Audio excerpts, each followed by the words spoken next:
श्री सीतारामचंद्राभ्याम व श्रीमद् वाल्मीकि रामायण प्रथम खंड। अयोध्या कांड सप्तचित्र नृशंस सर्ग। प्रातःकाल उठने पर पूर्ववासियों का विलाप करना और निराश होकर नगर को लौटना। इधर रात बीतने पर जब सवेरा हुआ तब अयोध्यावासी मनुष्य श्री रघुनाथ जी को न देखकर अचेत से हो गए। शोक से व्याकुल होने के कारण उनसे कोई भी चेष्टा करते न बनी। वे शोक जनित आंसू बहाते हुए अत्यंत खिन्न हो गए तथा इधर उधर उनकी खोज करने लगे, परंतु उन दुखी प्रवासियों को श्री राम किधर गए ये बता पाना देने वाला कोई चिन्ह तक नहीं दिखाई दिया।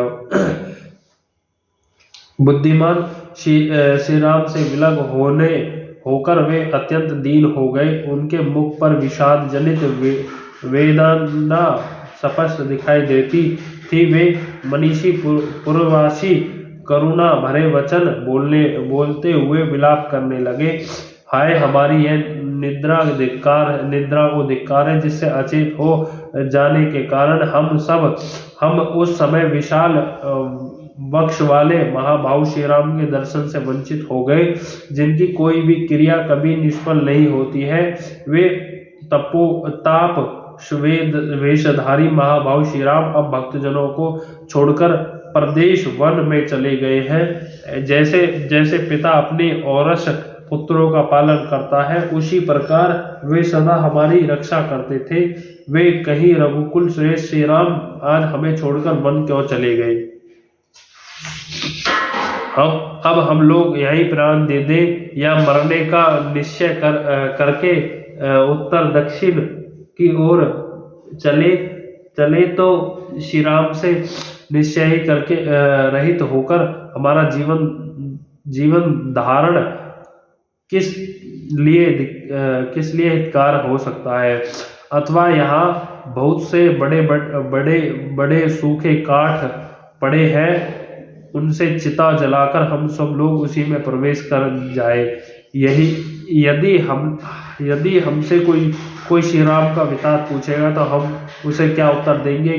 क्या हम यह कहेंगे कि जो किसी के दोष नहीं देखते और सबसे प्रिय वचन बोलते हैं, वह महाबाहु श्री रघुनाथ जी हमने वन में पहुंचा दिए हैं। हाय, यह अयोग्य बात हमारे मुंह से कैसे निकल सकती है? श्री राम के बिना हम लोगों को लौटा हुआ देखकर स्त्री, बालक और वृद्धों सहित सारी अयोध्या नगरी निश्चय ही दीन और आनंदहीन हो जाएगी। हम लोग वीरवर महात्मा श्री राम के साथ सर्वदा निवास करने के लिए निकले थे। अब उनसे बिछड़कर हम अयोध्यापुरी कैसे देख सकेंगे? इस प्रकार अनेक तरह की बातें कहते हुए वे समस्त पूर्ववासी अपनी भुजा उठाकर विलाप करने लगे। वे बछड़ों से बिछड़ी हुई अग्निगामी गौ की भांति दुख से व्याकुल हो उठे। फिर रास्ते पर रथ की लीक देखते हुए सब कुछ दूर तक गए, किंतु क्षण भर में मार्ग का चिन्ह न मिलने पर के कारण वे महान शोक में डूब गए। उस समय यह कहते हुए कि यह क्या हुआ, अब हम क्या करें? देव ने हमें मार डाला। वे मनस्वी पुरुष रथ की लीक का अनुसरण करते हुए अयोध्या की ओर लौट पड़े। उनका चित्त कलंत हो रहा था।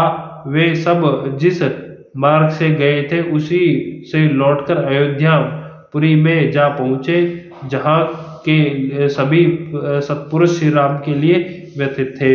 उस नगरी को देखकर उनका हृदय दुख से व्याकुल हो उठा। वे अपने शोक का पीड़ित नेत्रों द्वारा आंसुओं का वर्षा करने लगे।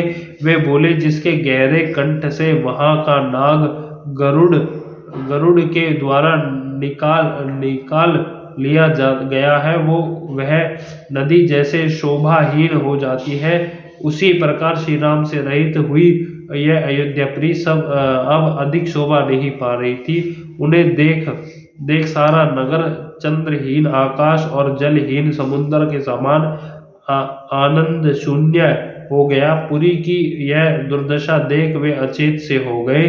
उनके हृदय का सारा उल्लास नष्ट हो गया था। वे दुख से पीड़ित हो उन महान वैभव संपन्न वैभव संपन्न कले वैभव संपन्न ग्रह से बड़े कलेश के साथ प्रतिष्ठित हो सबको देखते हुए भी अपनी और परायों की पहचान न कर सके। इस प्रकार श्रीमद् वाल्मीकि निर्मित अर्ष रामायण आदि काव्य के अयोध्या कांड में 47वां सर्ग पूरा हुआ। बोल श्यापति रामचंद्र की जय। पवन सुत हनुमान की जय। लक्ष्मण भरत शत्रुघ्न भगवान की जय। जय श्यापति रामचंद्र की जय।